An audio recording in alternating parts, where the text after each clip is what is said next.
Hey guys, so I want to tell you about how I found this sales strategy. So I did this thing and it's so boring. But if you were like, hey guys, I found this new sales strategy, it's much different. And so if you can literally just boost your personality by like 100 times, I always say like whoever you are on camera is not the real you. Just add like 100% of your personality to it and know that the audience is only going to receive so much of that because your personality doesn't fully translate on camera. Hello, I am Brianna Doe, and this is Stop the Scroll. Let's get into the content that makes us stop, click, and care. So, I mentioned this before we started recording, but I legitimately fangirl over this person all the time. I'm obsessed with their content. Rayna is the founder of Crux Content, where they make B2B video content creation feel easy, even the parts that usually suck. And fun fact, I didn't know you have had a camera in your hand since age 6, so I could not be talking to a better person about video. Thanks for joining me today. You fangirl over me, I fangirl over you. Like that is I feel honored. Actually, yeah, that is so cool to me. I appreciate it. So tell me about Crux Content. Like, what do you do for brands? Pretty much, I am like the Swiss Army knife of video. Like you just said, I've had a camera in my hand since I was 6, which means I've taken every film class you could take as a kid. I've touched every part of video, and I love it, like every single part.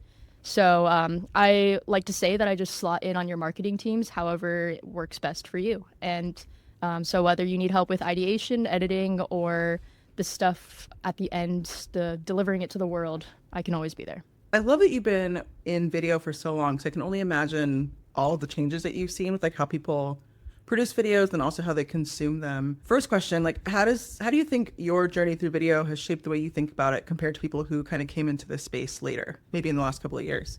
Yeah. It's interesting. I grew up on YouTube, like from, I don't know, like 10 years old. Like I was watching YouTube. Like, I don't know if people would know the names of Joey Graceffa or Hannah Hart, the OG YouTubers that would literally take their camera and just talk to it. And they were just good at talking to a camera. And so from that age, I was studying these creators, and they weren't doing all these special effects. They weren't doing anything crazy. They were just their personalities shown on camera. I wanted to be that. I was like, that looks like so much fun. I want to talk to a camera, all that. But as I went through that, creators like Casey Neistat came up in when I was like 15, 16, and started adding a bit of those cinematics. So I was like, okay, let me go learn a little bit of cinematics and add that to mine. And then I got to college and I was like, being a film major makes no sense. You make no money. So I'm going to go into communications and try and be like a social media manager, because I was like, that feels like the most easily transferable skill. So then I learned about the distribution side and the strategy side and all of that. So each stage of my life, like I was gaining little skills by little skills. I think oftentimes people get really stuck into like the film side and they just want to make cinematic stuff that like looks really pretty, tells a deep story, all that. Or sometimes they only know how to talk to a camera, like they're just a personality, but they can't produce something high quality. I think I might not be the best at all of them, but I do think my experience in each of them blends itself very well to the like B2B content space, just because we're at this like unique intersection where there's a level of professionalism you have to meet that's not like as casual as consumers. But yeah, like I don't know. The different parts of my life have all just come together, and it feels like it was made for this industry that we're in. I love this so much. And also, as somebody who studied film in college, I do agree with that take, which is also why I went into marketing afterwards. So that made me laugh. What do you love about video? The cheesy answer is like when I was in high school, I wanted to be a creative so bad. Like being a creative, like you're like, I'm different. I'm not like other girls. Like I can draw, I can paint, whatever. I was never great though, like with the physical art. But I was really good with my words during that time. And I was also good with a camera in my hands. And for me, falling in love with video was falling in love with, I guess, communicating things that were inside me like an artist would, but I was unable to like actually just say out loud. So a lot of video for me is, this sounds like so cheesy, but it's like very like internal. It's like, here's what I'm feeling rather than just like the words that I'm saying. I feel that. I don't think that's cheesy. I also yearned to be a creative and could not draw. Great at tracing, but could not draw to save my life. And writing and photography were always like my outlets in that space. Exactly. It just felt like I could express things that I couldn't otherwise. Yeah, I totally get that. exactly. Like digital art is, I guess, digital art always felt so much more accessible to me. I think my brain naturally is a bit more like engineering, math type. So translating that to video editing, coding and video editing feel very similar to me. So video editing allows me to be creative with this more STEM type of brain, I guess. That is so interesting. We'll have to dive into that. You also mentioned like B2B content and this intersection, that the space is in. And I hear what you're saying too about how like the level of casual that you can be in other spaces, other industries is not, you can't reflect that in B2B. So what do you think that balance is between professionalism, but still like bringing personality into it? I have a friend, Ramona Cuts. She works in, her clients are primarily enterprise. She's has a content marketing agency. I always joke with her because in person, like we're super fun, like we're stupid together. But on LinkedIn, she's the most clean cut person I know. And it's really funny because I've actually been encouraging her to like show her personality more and like post a picture of yourself or like talk about like your real life and all that. There's a balance. I think if you come forward with your knowledge first and then people really are like, oh wow, this person's smart, and then you add little bits like this is actually who I am, it just strengthens that. And so because there's going to be 100 other people on LinkedIn that are just as smart as you and they're making the same content, they're posting the same thing, but then your differentiator is going to be your personality. So for me, like just starting out Crux Content in the past few months, and I don't think I'm the best video editor on LinkedIn. I don't think I'm the best video creator, but it's my personality. Oh, thank you. But I truly think it's my personality and like the network I've built, and people trust me because of my personality. I'm so fond of so many other video editors and I would recommend them in a heartbeat. I think the only thing setting me apart is I network, I talk to people, people dig who I am as a person. This is kind of a broad question, but like, how do you decide which parts of your life and personality to kind of bring into your content? So for me, like if we're gonna get deep here, I think it's so important as someone that is comfortable in who I am to show that as much as feels possible or comfortable or natural. For a long time, or even now, I don't see anybody that looks like me that's successful. I guess not to say that nobody that looks like me is successful. It's just people with my background aren't always given the best chances. I have immigrant parents, I'm queer. I feel like talking about all those hardships is so important to get people to understand, I guess, why I do what I do and why I work the way I work or how I work the way I work and all those things. I think about that often with my content too. Also immigrant parents, also don't see a lot of people that look like me, also queer. It almost feels like a privilege in a sense to be, one, comfortable in my skin, and two, in a position professionally where I like can be more open than other people in my position might be, if that makes sense. Not that anybody is required like to share. Yeah, like with your experience of having immigrant parents, I assume you're probably told oftentimes to almost hide your personality so that you can blend in and get that job, right? Like, a lot of code switching. Exactly. And I mean, these are things our parents said to us. Like, they were just trying to protect us 100%. I know why they said the things that they did, but I think with the way society is right now, I don't think it's helpful to anybody to try to hide. I understand hiding for safety reasons, like, don't get me wrong, but if I'm able to, I want to tell that side of it as much as possible. I agree with that, especially if you feel, I feel like this is woo-woo, but like if you feel called to share, I think it's almost unhealthy to then not, like you're like closing off this piece of yourself. And to your point, obviously if there are safety concerns or if you're just not comfortable with it, that's a different conversation. But all that to say, I agree with you. Last year sometime, I think, there was a creator influencer event in Dubai. And a lot of my favorite LinkedIn creators were there. And it looked like a lot of fun. It was like the biggest creator conference in the world. The billion followers, whatever, billion followers in it. It looked cool. And there's a lot of like really famous people that I would have liked to hear speak. And I commented on someone's post, I forgot who, but I was like, yeah, going to this conference was never an option for me. I commented that on someone's post, and the amount of reactions that I got to it, about people just being like, same, I saw this and felt it was weird, etc. And no shame on anybody that went. It's just interesting that we're not having these conversations more often, because I'm doing the same exact thing he's doing, but because of how we look, I can't go. That's a really good point. And I think that I'm about to sound like AI, but in a society that's becoming increasingly video first, and people are sharing more of their lives and like the opportunities they get and the experiences they have, like that, I don't want to say that nuance, but like that context is missing I think, when they share their experiences. That's really fascinating. Yes, I know the conference you're speaking of. Also, the flight is really long, though. So I saved thought on about good going. sleep. You really did. It's like, what was it, like 16 hours from the Yeah, States? it's something ridiculous. Yeah. Insane. So, Yeah. little victories. I love your tattoos, by the way. Thank you. How did I you appreciate that. decide to get hand tattoos? Like, what was, because for Ooh, me, that's a good I've been question. thinking about getting hand tattoos, but I keep holding back because of professionalism. But what was the thing that pushed you over the edge? I wanted them for a very long time. I told myself to hold off on getting them until I was at least relatively sure of my career path. Like if I thought there was any chance that I was gonna switch and want to become like a judge and like give myself, or like a doctor or Judge is something. wild. You know what I mean? Yeah. Casual. I had Yeah. to give myself time to do that. And so I didn't let myself get hand tattoos until I was like 25, 26. And then I also at the same time was kind of like, fuck it. I want them. I wanted them for a long time. If I don't get a certain job because of it, I probably don't want that job anyway. But I wanted to reach like a certain level of professional stability within myself and like financial stability. So it just felt like it was taking some of that risk away. Okay, I turned 25 in 2 months, so maybe I'll. I mean, maybe it's time for a hand tattoo. Yeah, Do you know maybe. what you want? I want to get like, yeah, I want to get vines, like the basic, like. Fun.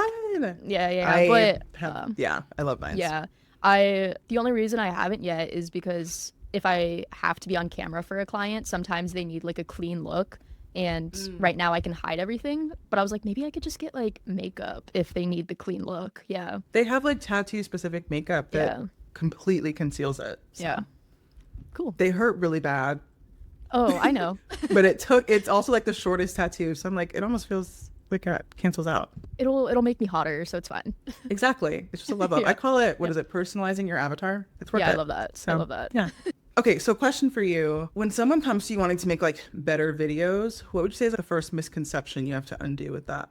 The first misconception when someone comes to me asking for better videos is that I don't like to take people from zero to hero. I would prefer somebody tried to make videos and there's some level of an element of what worked or what didn't. I don't think it's helpful for anyone if you just go to someone like me with kind of no context. So the biggest misconception is thinking that hiring a professional editor is going to fix everything. It's not. I can't help your bad messaging. I can't help your bad branding. I'm not going to fix all that. Like if you want your messaging fixed, go work with a content strategist first. If you want your branding fixed, go get a brand designer. I'm not going to like do that because like I could, but it's not where I'm going to shine for you. I often also see like people sometimes will come to me and just say, we want to do video. And I'm like, okay, like what type?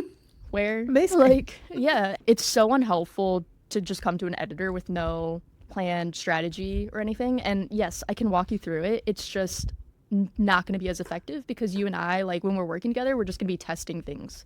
That's all I can do with you. I can't just have impact. I have to just see what works with you. So I hear what you're saying, like if branding is off, positioning is off, deal with that first. I'm assuming you also mean know what type of video content, like short form versus long form, Yeah. and what other Yeah.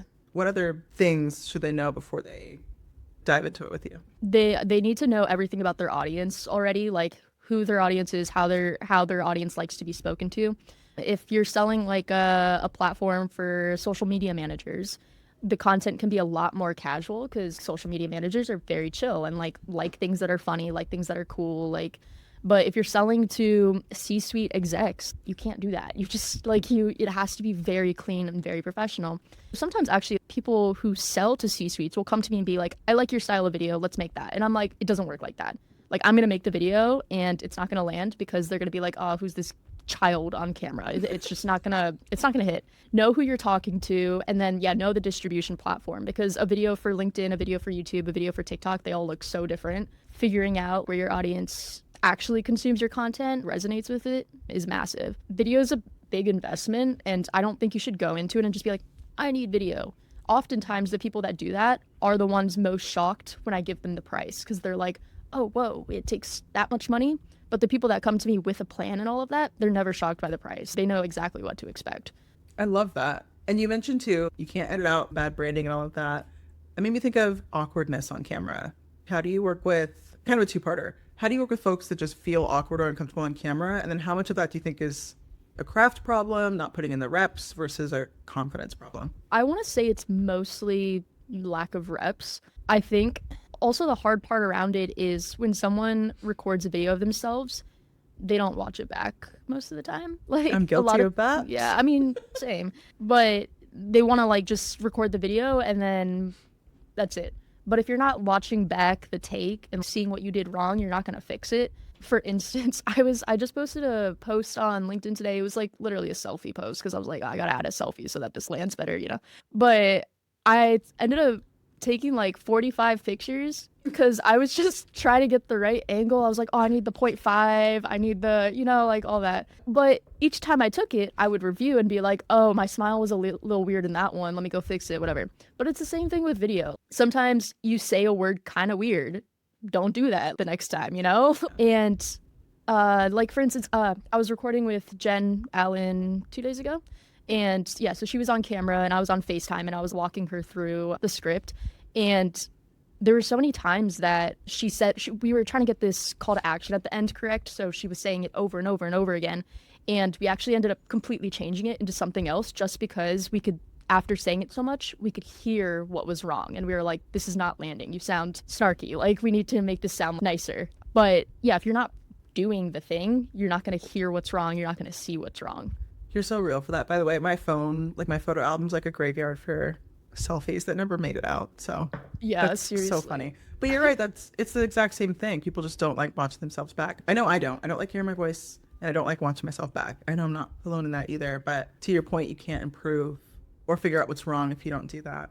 Well, actually, just to add to that, I've had like my friends that are not LinkedIn people, they'll be like, why do you have to listen to yourself so much? But I'm honestly numb to my voice now. It doesn't bother me anymore.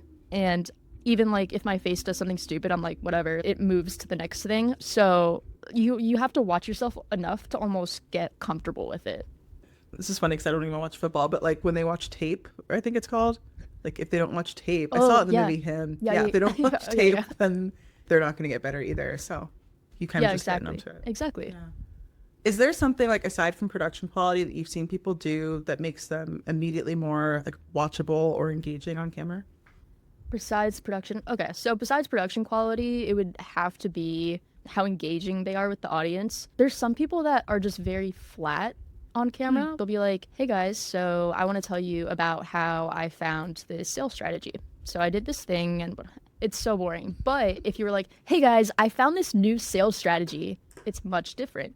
And so if you can literally just boost your personality by like 100 times, I always say whoever you are on camera is not the real you, just 100% of your personality to it, and know that the audience is only going to receive so much of that because your personality doesn't fully translate on camera. In person, I'm honestly pretty chill. I'm not crazy or anything, but I feel on camera, I'm this super extroverted, insane personality, and it's just so funny. But yeah, boost your personality as much as possible.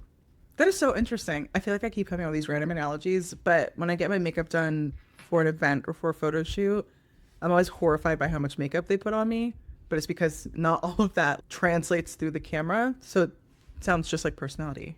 That's the same. My best friend got married last year and she was like, okay, everyone's going to do a little bit of makeup. And I'm like, I don't know, this little mask lesbian. I'm like, okay, sure. So they did my makeup. I looked in the mirror and I was like, oh my God, I look horrifying.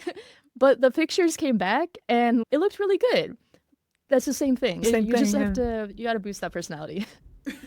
I feel that deeply. If somebody finished this episode and then goes to watch a video after on YouTube or on LinkedIn, what is something you'd want them to pay attention to that maybe they weren't paying attention to before? That's a tough one, man. I feel like I keep throwing these deep questions at you. I don't know if there's necessarily like one thing to pay attention to. I think we all deep down know our pitfalls. We know where we're not landing with videos. I would say find your pitfall and study other people that do that well. So like if you suck at animations or something, then go watch people's animations. For me, if I'm having trouble with an edit, oftentimes that just means that I need to step away from Premiere Pro and go watch some YouTube to find other things I can do in that edit. And so like if you're struggling to have your on-camera presence, pause your recording and just go watch other people and kind of like mimic them. But I think it's like down to what your personal pitfalls are. Are there some creators on YouTube or otherwise that you just really enjoy that you'd recommend other people watch too? Yeah, I love Gawk's art on YouTube. It's super cinematic. It's GAWX art. He's a fantastic storyteller, and but specifically his use of music is kind of incredible. I bought a music bed subscription just because he has a playlist on music bed of all the music he uses, and so I use it in my videos. And then there's another one named Andrew Paul, and his shot selection, the angles and all that he chooses are really cool. I took a course of his and it was quite interesting, like for each of the scenes how many different shots he gets. Also interesting, like those are obviously not B2B creators, they just make cinematic videos about life, and I kind of just apply the principles to my content on LinkedIn. Love that. Speaking of cinematic, film major to almost film major, are there some movies that just you love the editing of them? Honestly, any A24 film, which is Oh, such a basic film major thing I to love say, it. but I learned so much from them. Everything Everywhere All at Once is probably my all-time favorite movie, but literally there was only 6 people in the post-production room, like some super small number. Like rewatch it knowing that the team was extremely small and then just be amazed by the editing, like the special effects. Wild. And it was done in After Effects and Premiere Pro and stuff. So That's a beautiful movie. I love it. I always think about, I took an editing class in college and the professor talked about Jaws and how Steven Spielberg like gave all the footage. Have you heard this story? He gave all the footage to the editor, left, she edited the full movie. He came back and she'd cut out every single shot of the shark. And he was like, what are you doing? Like that's like the crux, yeah, no pun intended, of the movie. And she was like, don't like, trust me, it makes it better. And you never actually see the shark. that's So interesting. yeah, I think about that sometimes. Have you ever do you ever go to Universal where they had the Jaws ride? No, I've never been to Universal. Have you? I grew up in Orlando. So Oh, duh. no, but that's like my first trauma. Like Is it really scary? no, like it's scary for like an 8-year-old. Like you're on this boat and this animatronic shark that you think is real jumps out of the water, and then the driver's like, "Oh no, someone's going overboard." And then like, yeah, it's This would scare 30-year-old Brianna too. Sounds yeah, great yeah. though. Yeah. I need No, to go I there. think it's like shut down. I think they opened Is a it? new one in the California Universal or something, but no, yeah, that was my first trauma. I feel that. I Yeah. relate to that. What are you, it was a basic question, but what are you excited about in the B2B, like video content realm?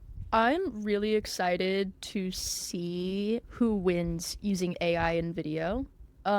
It's something that I keep like checking back in every few months and I'm like, okay, what's new? Is anything useful? There's nothing that's been like particularly workflow changing for me yet. Like it's been pretty minimal, but where we're at now compared to where we were 3 years ago, I couldn't have started this business without AI, and just all the things I can do and like change, being that oftentimes my clients will record remotely. There's a lot of like little things I need to fix. I'm really curious to see like what the best editors do, because I don't think like AI is going to take our jobs, but I do think it's going to make some really interesting videos. That's interesting because I know there are also people that would say the opposite, like they're completely against the use of any AI in video content creation. I think there are also some tools you can use to create like fully AI generated videos. Do you have opinions on those? I don't think like AI should replace the human on camera. I'm against that. I think like we're gonna create deep fakes. We're gonna create your grandma on Facebook is gonna like freak out over something, and like I don't mess with that. But I do think for me it's been very beneficial for little things. Like I remember in 2023 at my first job at a tech company, my boss, my he wanted to record a quick video and he had his mic coming from here for some reason, like one of these. It was coming like here.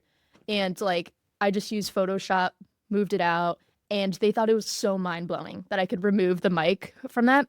But from that to now in Premiere Pro, you can extend a clip a few frames if someone like doesn't finish their sentence correctly, you just extend it and it'll like yeah, it'll generate it. Just seeing how much has changed in 3 years is already like super cool. Back to the question of AI and video.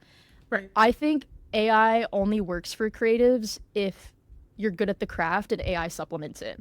I don't think it's good for people that are only making AI videos, because AI doesn't make new ideas. It just builds on what exists. And so you need to come up with a new idea and then AI can help supplement it.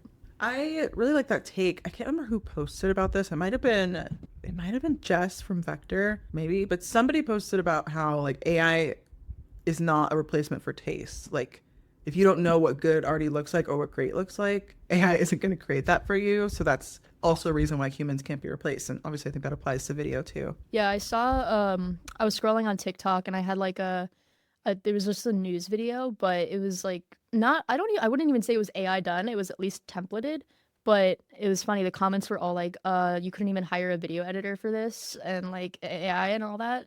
So the video was very basic and boring, which is that. It didn't have any taste, but yeah, I don't know. I you can't like AI doesn't create style. It doesn't have like swag like that.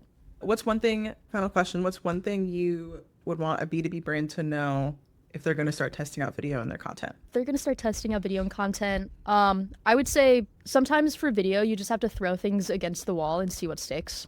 You don't know what your clients or you don't know what your prospects are going to like unless you do it and you say it. Maybe they resonate better with founder-led content. Maybe someone on your sales team is great on camera and they're actually like really into that. But I would say test as much as possible and know that like you're going into it testing and experiment, like do things out of your comfort zone. Yes, go make videos and get your reps in, but also don't be afraid to push it. I love it. All right. So where can people find you, follow you, engage with you, all the things? Follow me on LinkedIn at Rayna van Beuzekom. You can also look me up at linkedin.com/RaynaVB. And you can look at Crux Content on LinkedIn. Yeah, and if you need videos, you can shoot me a DM or my email is in my bio. And we'll put all this in the show notes along with those creators that you shared. So appreciate that. Thank you so much for joining me today. You're an absolute icon and a legend. And I feel Says honored. you. Oh my gosh. Thanks for having me. Of course. So if you enjoyed this episode, hit subscribe wherever you get your podcasts. And for more on what's shaping the definition and demand around the content we consume, sign up for the Stop the Scroll newsletter, link in the show notes, and I'll see you in your feed.